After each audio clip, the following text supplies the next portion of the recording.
नमस्कार सबैजनामा। के तपाईँलाई थाहा छ, तपाईँले एटिएम प्रयोग गर्दै गर्दा तपाईँले एउटा कुनै कुरा यस्तो चिज छ, त्यो चिज ध्यान दिनु भएन भने चाहिँ तपाईँले निकाल्न खोजेको पैसा तपाईँको हातमा नआएर अरू कसैको हातमा जान सक्छ भनेर। यो के कारण हो हैन, त्यो कारण बुझाउनको लागि चाहिँ म दुईटा घटना चाहिँ तपाईँलाई सेयर गर्नै पर्ने हुन्छ। पहिलो घटना छ, म एक दिन एटिएममा पैसा निकाल्न जाँदै थिएँ। जाँदा चाहिँ एकजना दाइ चाहिँ बाहिर निस्किनु भयो एटिएमबाट। अनि उहाँले भन्दै हुनुहुन्थ्यो एटिएमले पैसा दिएन। तर म भित्र गएर चेक गर्दा चाहिँ के थियो भने एटिएममा चाहिँ पैसा थियो। अनि मैले चाहिँ अब त्यो दाइको पक्कै पनि त्यही दाइको हो भनेर, अनि त तपाईँको पैसा निस्किएको छ या तपाईँले कति विड्रो गर्नुभएको हेर्नु त भनेर यसरी फिर्ता दिएँ होइन। अनि त्यसपछि मैले मनमा के सोचिरहेको थिएँ भने यो कस्तो केयरलेस होला यो दाइ होइन भनेर मैले त्यति कन्क्लुजन गरेँ, मुखले भनिनँ, तपाईँले चाहिँ अलिक ध्यान दिनु होला भने होइन। त्यसपछि अर्को दोस्रो घटना के भयो भने म चाहिँ कुनै ब्याङ्कको एटिएममा चाहिँ पैसा विड्रो गर्न गइरहेको थिएँ। जाँदा चाहिँ पैसा अब विड्रो गर्न पर्ने अमाउन्टहरू राखेर सब कुरा ओके गरिदिएँ। गरेपछि अनि प्लिज टेक योर कार्ड भन्ने मेसेज आयो होइन। मैले चाहिँ कार्ड निकालेँ। कार्ड निकालेर राखेपछि अनि मेसेज पनि आयो मोबाइलमा, your account is debited by this amount भनेर होइन। अनि एटिएममा चाहिँ प्लिज टेक योर कार्ड भन्ने मात्रै मेसेज आइरहेको थियो।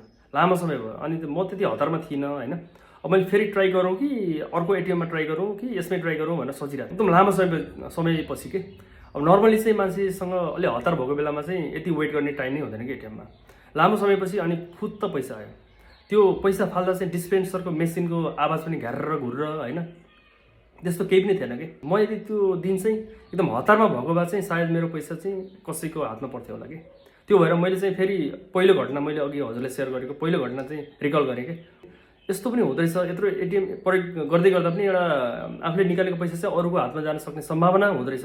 अब यसलाई कसरी मिटिगेट गर्ने त, यसलाई कसरी सम्भावना चाहिँ यसलाई जिरो गर्ने त भनेर सोल्युसन खोज्दा चाहिँ मैले के पाएँ भने यदि तपाईँले एटिएम प्रयोग गर्दै हुनुहुन्छ भने एउटा प्रयोग गरिसकेपछि अन्तिममा चाहिँ एउटा मेसेज आउँछ कि thank you for visiting us अथवा thank you for banking with us अनि भिजिट अगेन होइन, एउटा भने थ्याङ्क यू मेसेज आउँछ। त्यो थ्याङ्क यू मेसेज नआइकन चाहिँ तपाईँले एटिएम बुथ चाहिँ छोड्नु हुँदैन क्या।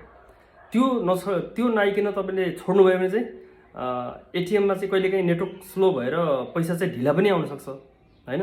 त्यसबाट बच्नको लागि चाहिँ तपाईँले थ्याङ्क यू मेसेज चाहिँ कुर्नै पर्ने हुन्छ कि। तपाईँले चाहिँ अब एटिएम ह्याङ भयो, ह्याङ अवस्थामा छ, डिस्पेन्सरको मेसिनको आवाज पनि आएन, केही पनि आएन भने चाहिँ त्यति फुत्तै हिँड्दिनुहुन्न कि है। त्यही भएर अन्तिमसम्म र होम स्क्रिन हुन्छ होइन। त्यो थ्याङ्क यू भनेपछि एउटा होम स्क्रिन डिस्प्ले हुन्छ।